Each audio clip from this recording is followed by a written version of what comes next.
musique et arts du spectacle offre un enseignement diversifié. D'abord des enseignements fondamentaux qui sont utilisés dans toutes les situations professionnelles, je pense notamment à l'anglais ou à l'expression écrite et orale. Il y a aussi une deuxième catégorie d'enseignement qui est plus spécifique à la discipline, donc bien sûr de l'histoire de la musique, mais aussi de l'histoire du théâtre, de l'histoire de la danse, les arts du cirque, donc tout ce qui est relatif finalement au spectacle vivant. Et puis il y a aussi des disciplines qui ont une dimension un peu plus technique, je pense notamment à l'analyse théâtrale ou bien aux commentaires d'écoute. Et enfin, il y a une troisième catégorie qui est liée à la pratique cette fois, puisque des ateliers sont proposés aux étudiants, notamment des ateliers théâtre.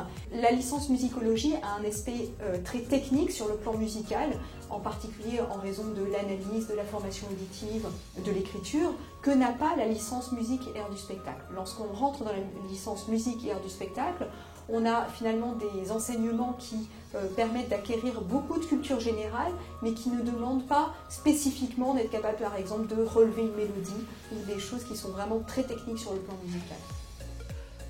J'ai choisi cette filière pour enrichir ma culture générale, et dans le domaine artistique surtout, parce que art du spectacle, ça englobe un peu tous les arts.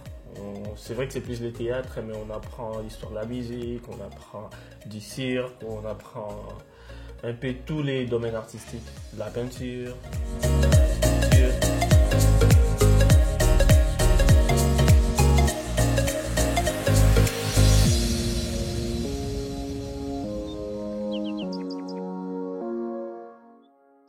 Mon métier consiste à permettre une meilleure organisation du travail au sein des différents services. C'est-à-dire que mon rôle principal, ça va être d'être un peu maître du temps et de la planification de l'ensemble des activités de la scène nationale et de favoriser la mise en partage de ces informations avec l'ensemble des services. La coordination interne au sein d'un théâtre nécessite du coup de bien connaître les métiers de chacun. Quand on fait de la coordination avec d'autres établissements, y compris des établissements qui ne sont pas dans le milieu artistique et culturel, ça nécessite aussi une capacité d'écoute et de compréhension de modes de travail qui ne sont pas forcément les mêmes que les nôtres.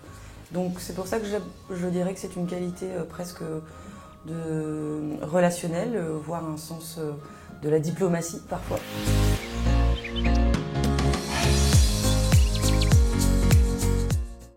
Alors selon moi, il y a vraiment deux qualités qui sont essentielles pour réussir la licence musique et arts du spectacle. La première qualité, c'est l'autonomie. Il faut absolument que les étudiants soient autonomes, c'est-à-dire qu'ils travaillent par eux-mêmes, qu'ils arrivent à se motiver par eux-mêmes. La deuxième qualité requise, à mon sens, c'est la curiosité. D'abord, curiosité d'aller en bibliothèque pour lire tous les éléments qui sont donnés dans les bibliographies.